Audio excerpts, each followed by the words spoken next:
Ar gychwyn y ddawns gwelwn gastell yn cael ei hadeiladu.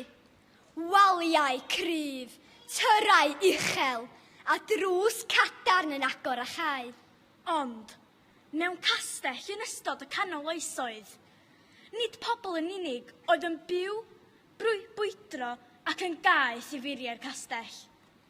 Wrth i ddrysau mawr y castell agor, gwelwn ddarnau gwyddbwyll yn dod yn fyw. Does ond un ffordd i weld pwy fydd yn cael bod yn rydd, a hynny, drwy gêm o wyddbwyll. Dewch hefo ni i weld pwy fydd yn fuddigol ac yn cael dianc rhag muriau'r castell. Mwynhewch. Ie wir, felly dyma adran Amlwch i gystadlu nesaf. Diolch yn fawr.